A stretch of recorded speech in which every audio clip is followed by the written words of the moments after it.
Raping a 5 years old child is not part of the rebuilding Syria. It's not a positive signal or sign that here we are seeing an emerging democracy. We cannot embrace slash hug slash adopt the new president without even seeing minimal proofs that this person is capable or willing or interested really seriously to build Syria. I saw the unprecedented, very rapid, dramatic hug of the West and different countries of Al-Julani, and I was amazed. Removing immediately in unprecedented way, very rapidly, the sanction and believing him so quickly. I am asking, hey, hold your horses. Why you are doing that? I don't see here a liberal, educated, sophisticated, open-minded leadership. I see a radical, fundamental, extreme leadership. So I'm calling the West to wake up. As people who were born and raised in the Middle East, we understand very well the Middle East. And we understand that here we are dealing with remnants of ISIS who are raising their heads again. And post October 7th, as an Israeli, I am telling you, I do believe my enemies. When they are chanting, Jerusalem is next, for me, yes, Jerusalem is next. So I want to finish the job. I want to treat them, to deal with them now instead of in 10 years.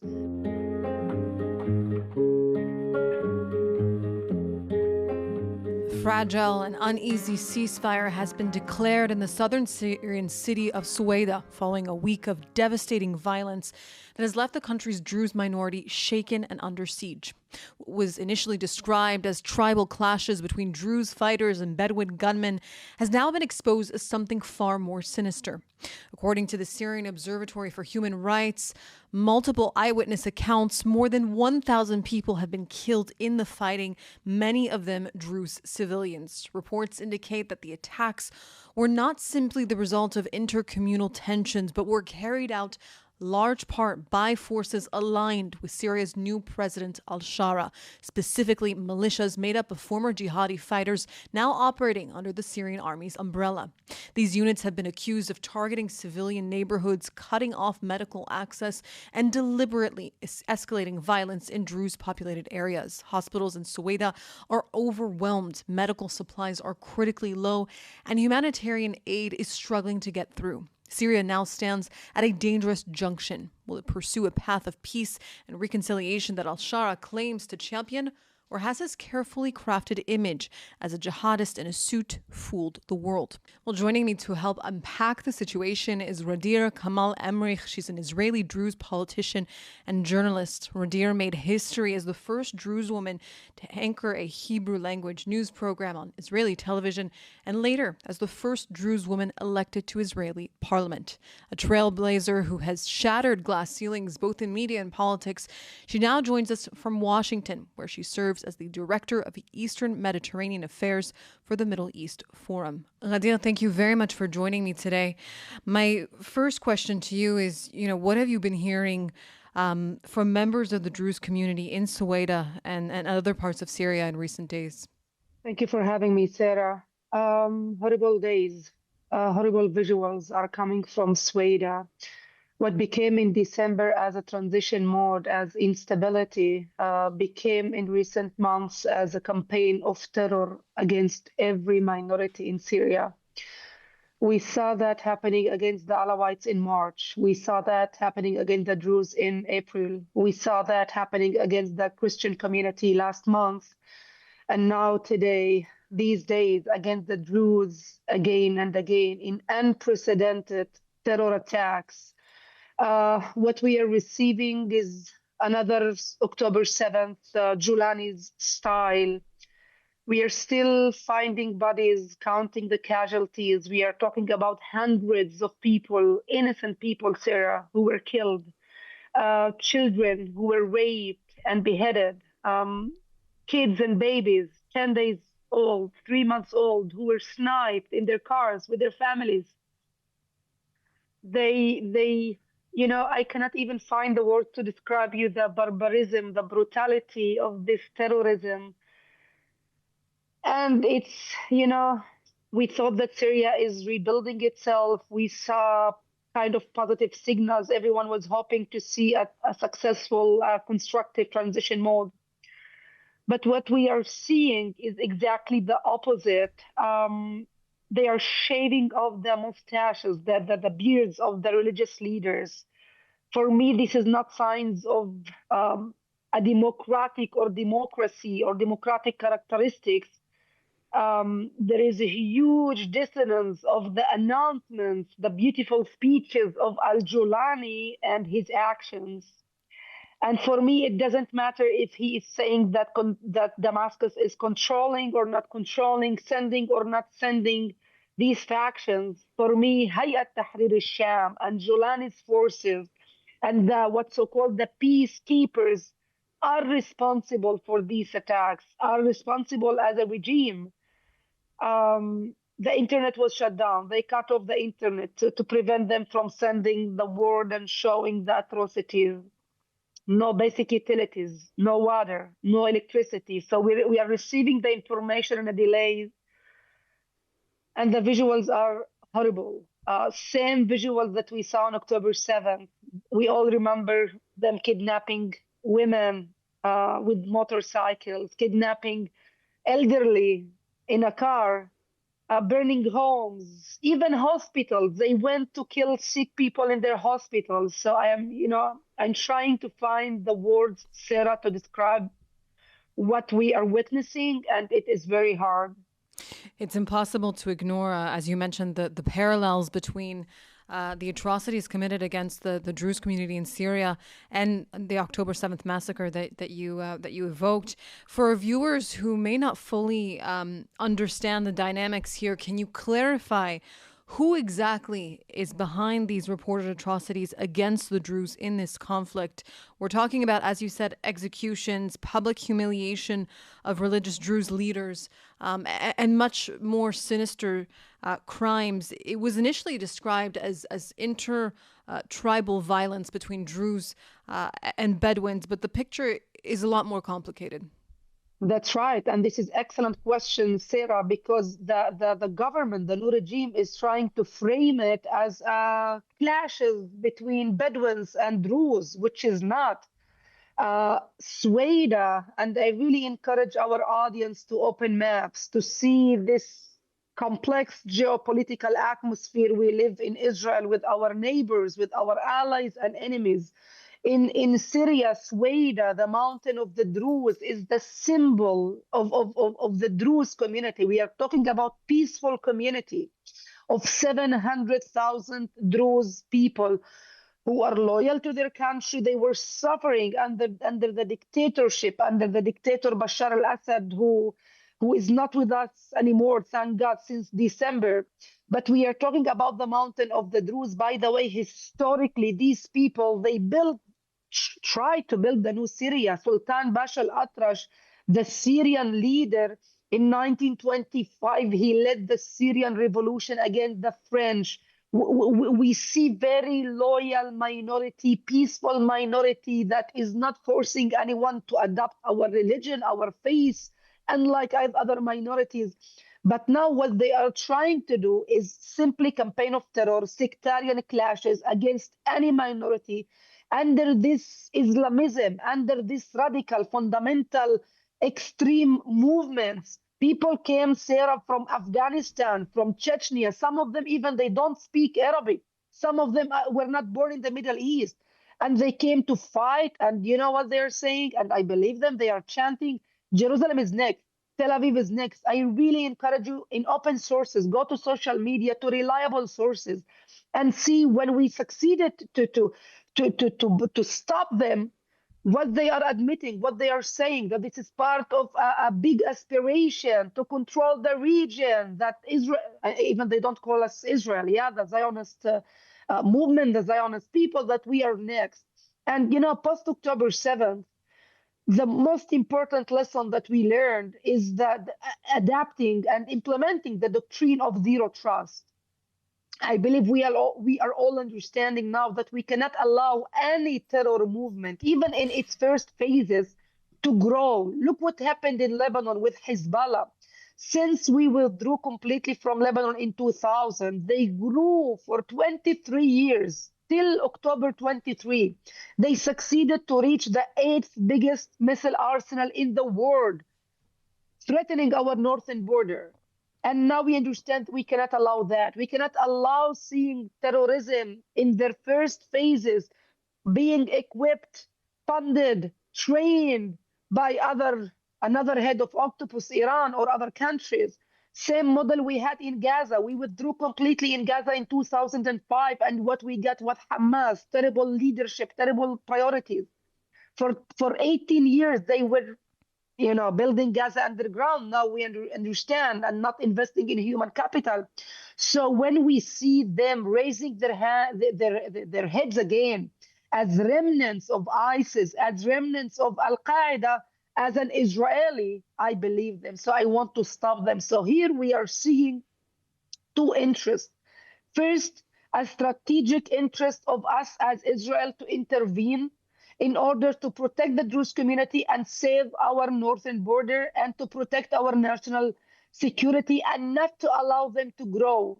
We are talking about 40,000 fighters that, I'm trying to find words. I don't think that I don't want to call them fighters, terrorists with extreme, rooted extreme fundamental thoughts. The other layer is the humanitarian channel. Protecting and saving the Druze is a continuation of our covenant of blood as Druze Israelis that we built with the Jews even before the establishment of the State of Israel. As you know, the talks between the Druze and the Jews started even before the establishment of the state, when the Druze leaders and the Jews leaders realized that there is a similarity when we talk about faith, about values. That is why the Druze here in the region decided to stand with the Jewish people and to build the state of Israel. There were talks even between Sultan Bashar al-Atrash and Abba Khushi in 1936 and 1938. Some of them were documented. The state of Israel, the Zionist movement, always saw the Druze community and the Druze people as a stabilizer, minority in the region. We have no territorial aspirations. We have no national aspirations. We don't believe and we don't seek one day to build our own state. That is why we live in 4 countries in the Middle East, in Israel, Jordan, Lebanon, and in Syria. And in every country we were born in, we are loyal to the country. That is why Israeli Druze are loyal to Israel, Jordanian to Jordan, Lebanese to Lebanon, and Syrian to Syria. So protecting them is important as a strategic decision for us as the state of Israel in this complex geopolitical arena. And it is important also in the humanitarian, basic moral values to protect a minority lacking weapon, lacking minimal protection from their own administration. New Syrian President al-Shara claims he deployed his forces to quote, quell the fighting. Many testimonies, as you mentioned, suggest his own military, which it's important to know, include former jihadi groups that are now operating under the umbrella of the new Syrian army, targeting civilians, as you mentioned. I want to get your take on this new leadership in Syria. And do you think that the U.S. and its allies have made a fatal mistake by being misled by al-Shara's claims that he's put his extremist jihadi past behind him? Yes, I do. I believe that the new U.S. administration needs to recalculate, reshape its foreign policy, specifically in the Middle East, specifically regarding Syria.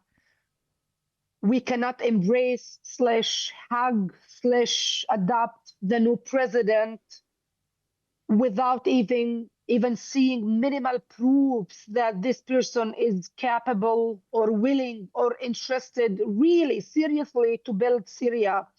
I saw the unprecedented, very rapid, dramatic hug of the West and different countries of al-Julani, and I was amazed. Removing immediately in unprecedented way, very rapidly, the sanction and believing him so quickly I am asking, hey, hold your horses. Why you are doing that? Sarah, I don't see here a liberal, educated, sophisticated, open-minded leadership. I see a radical, fundamental, extreme leadership. I don't see brave leadership here. And for me, I am saying that again and again. For me, regardless, and I don't accept that as an excuse of, yes, it is part of the transition mode. No, raping a 5 years old child is not part of the rebuilding Syria. It's not a positive signal or sign that here we are seeing an emerging democracy. So I'm calling the West to wake up. As people who were born and raised in the Middle East, we understand very well the Middle East. And we understand that here we are dealing with remnants of ISIS who are raising their heads again. And post October 7th, as an Israeli, I am telling you, I do believe my enemies. When they are chanting, Jerusalem is next, for me, yes, Jerusalem is next. So I want to finish the job. I want to treat them, to deal with them now instead of in 10 years. You know, one of the most important lessons post October 7 that we were drawn in this conception that everyone was deterred, that our enemies were deterred, and we were paying with reminding us all with Qatari cash to Hamas to allow them just to paying for silence. No, we must change and implement the doctrine of zero trust when we are seeking to rebuild our image as Israel, as the rising lion, as the regional superpower again post October 7th to deter our enemies, to send very strong and clear message to the region that we are here back again as a regional superpower as Israel. So we must treat them. And historically, southern Syria is a very important, geographically, very important segment for Israel as a buffer zone to prevent these enemies, these terrorists, from having and sharing a direct contact to share borders with us. Gadeer, Israel's involvement in Syria to protect the Druze community has drawn sharp criticism from the international community, most notably Antonio Guterres, the Secretary General of the United Nations, who made no mention whatsoever of the atrocities committed against the Druze community, whether it is by al-Shara's army or other factions in Syria. But he made it a point to condemn Israel's involvement, the only democracy, the only country to come to the aid of the Middle Eastern minority, the Druze, here in the region. What do you say to that? What's your response to that? I would tell them all that if there was no permissive or supportive environment that is allowing these terrorists to operate freely in Syria, we wouldn't see these visuals.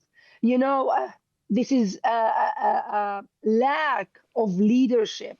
The vacuum of leadership of this permissive environment of allowing them to operate is what bringing us to this moment. Uh, I would encourage everyone to reshape, rebuild their opinions. Sometimes I am amazed, Sarah, that what we see, what we understand, you know, relying on our experiences as Israelis, what we understood very well in recent decades, sometimes it takes to the West decades to understand. They understand things sometimes in a delay of a couple of years. So I would trust ourselves, you know, as Israelis, Sarah, we are disappointed. We less rely on international guarantees. We had so much international guarantees. If we are talking about the Lebanese arena, the West Bank, the Gaza arena, we understand that we need, as Israelis, to finish the job. So I would say to everyone, hold your horses. Please recalculate your steps. We understand the Middle East very well. And I believe, you know, seeing us as Israelis, being the only country that is offering help, supporting, protecting, sending even, you know, the basic, they have no food, Sarah. The humanitarian border between Syria and Jordan was closed. They couldn't even enter. In the first day, we had 400 women and children who were begging. They escaped from this massacre. They were waiting for Jordan to open the humanitarian access, the path, and they didn't. So I'm very disappointed to see that we are criticized for something that we are doing for this peaceful minority in this massacre. I would say we trust ourselves. I believe what we are doing that in both channels. It is strategically important for our national security, and it's important as Israel in the humanitarian, basic moral level. So I'm proud of that, and we need more of that. It's not finished. As we are speaking, although they announced a ceasefire, there are still remnants. It's not clear yet. It's not finished yet. So as we are speaking, they are there suffering, and we are still operating, and we need much more force in order to deter these terrorists. Finally, Gadeer, when you see these images of Israeli Druze rushing to the border with Syria, desperate to save their Druze brothers and sisters across the fence, what emotions does that stir for you? First, I really would love to ask our audience just simply to close their eyes and to imagine that we have a tiny, peaceful Jewish community living in Syria, living October 7th, and having these massacres and sending you or each one of our audience messages of themselves, recording vocal messages, crying, hiding their babies in a shelter. Hey, please, anyone, just come help us. And this is what we are feeling. I saw our people that they were not waiting for any command. They rushed just to help, just to do something. Uh, I felt so proud. I felt so proud of my people. I felt so proud of my country that we don't wait. You know, Sarah, post Holocaust, we promised ourselves never again. On October 7th, it happened again. Same method, same tactics, Same different time zone. ideology. And we see that happening again in July 25, but now it is Julani's style. So when we say never again, this is my motive, never again. Gadeer, thank you very much for joining us today on East to West. Thank you, Sarah.